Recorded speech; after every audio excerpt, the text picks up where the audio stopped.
శ్రీకాకుళం నియోజకవర్గం ఆంధ్రప్రదేశ్ రాష్ట్రం ప్రభుత్వాలు ఎన్ని మారినా శ్రీకాకుళంపై అభివృద్ధిపై ఏ ఒక్క రాజకీయ నాయకుడు పాత్ర పరిశీలన పరిశోధన పరిమితం అయిపోతున్నారు.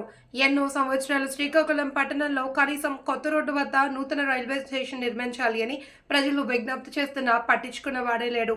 అదేవిధంగా రాత్రి 10 గంటల నుండి ఉదయం 5 గంటల లోపు శ్రీకాకుళం పాత బస్టాండ్కి కానీ కలెక్టరేట్ కార్యాలయానికి కానీ అసలు ఇటు ఆర్టీసీ ప్రైవేట్ బస్సులు నడపకపోవడం కారణం ఏమిటి? దీనిపై ఏ రాజకీయ పార్టీ నాయకులు ఇటు ప్రభుత్వ అధికారులు కానీ పట్టించుకోకపోవడం చాలా విచారకరం. ఆగస్టు 15 నుండి మహిళలకు ఉచిత బస్సులు, అన్నా క్యాంటీన్లు నడవడంలో తప్పు లేదు. మరి ఆమదల వలసలో ఉండే రైల్వే స్టేషన్కు శ్రీకాకుళం రోడ్డు అని తప్పుడు బోర్డు పెట్టడం ఎంతవరకు సమంజసం?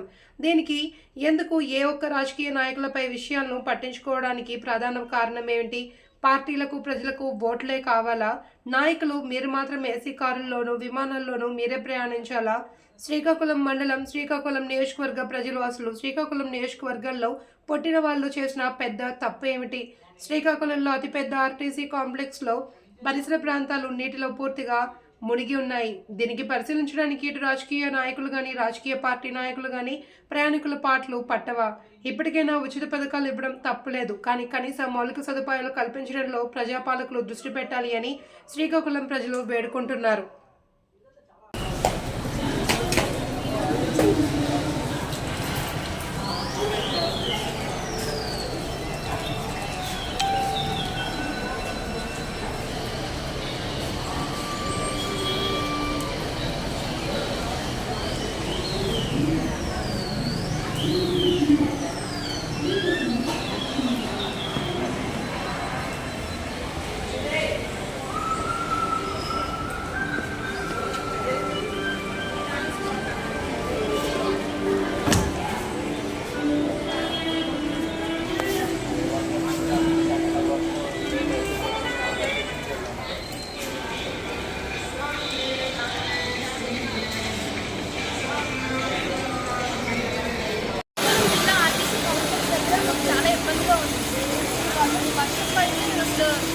బస్సులకి రాలేకపోతున్నాం. అసలు ఇక్కడ ఎటువంటి ఫెసిలిటీస్ లేవు. ఇక్కడ కొంచెం చేయండి.